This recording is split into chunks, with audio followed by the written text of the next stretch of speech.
actually, up until yesterday afternoon, all I was thinking of was 9/11, the commemoration of that, the horrible memories of that day, but also the tremendous memory of how America fought back, how our worst day of tragedy became our finest hour.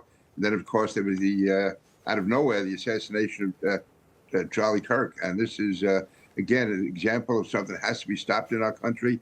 There's political violence, and terrorism takes many forms, many faces. And to me, to shoot anyone, even any act of violence at all against somebody in political life, you're not just attacking that person, you're attacking the entire democratic system, the entire constitutional system of our government, where you have the free exchange of ideas.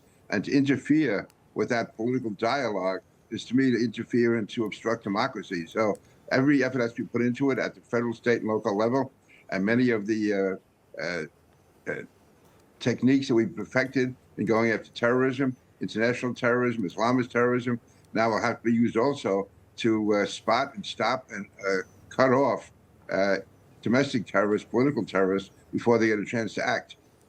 Yeah, and federal investigators, to your point, are on this story. Again, the assassination, are on this assassination of Charlie Kirk. The FBI director, Kash Patel, and others have been very vocal on social media, and speaking to media as well, releasing any of the new details there. So we're following that, and we're also following the 24 years since the terror attacks on September 11th, 2001.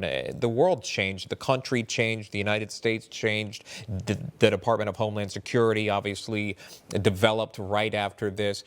Can you take us back? I know I spent the 20th anniversary with you at what was Ground Zero. We've had these conversations several times. Talk to us about 24 years ago, what that was like, and then how that really changed America and counterterrorism.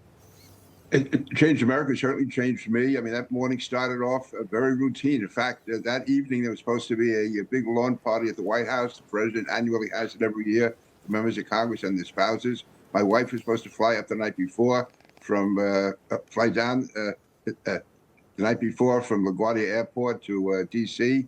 And because of a terrible storm, that flight was canceled. She was coming in the next morning on an 8:30 flight out of LaGuardia. As I was driving up to the Capitol, a person on my staff called and said that a small commuter plane had crashed into the World Trade Center. I thought, well, that's unfortunate, but it's probably maybe only several people injured. And then within minutes, I was getting reports about how it was a passenger jet. My daughter's husband worked just 4 blocks north of the World Trade Center. He had seen it actually hit, and he was evacuating his building. We couldn't get hold of my wife because she was on the plane, but all communications were cut off. And then my son, he worked in the Commerce Department. There was a report that had been attacked. So for about an hour, I couldn't track, again, my son-in-law, my wife, and my son. And then that all came together. They were fine. And for a moment, you think, okay, I guess it's behind us. Then I realized, wait a minute, that hundreds and hundreds of people, thousands, as it turned out. And that day and the days that followed, and I got to give President Bush tremendous credit for the leadership he showed. I was with him at Ground Zero on 3 days later when he was there, and he made his great speech about they will all hear us. But it changed our world. We realized that it wasn't just Russia or China, the incoming missiles we had to work to protect against, but we had an enemy within, and we had also an enemy outside, which was willing to strike in the most unorthodox way. And so it really changed all the defenses. The Department of Homeland Security was set up. We broke down the barriers between the CIA and the FBI, between the FBI and local police. And certainly in New York, the work that the NYPD did in setting up a tremendous counterterrorism center is a model for the world. But it changed our life. I mean, to me, I think people are going to look at the world, whether they even fully realize at the time or not, our lives changed dramatically on September 11th. Now, I always say, though, that was our most tragic day, but also our finest hour.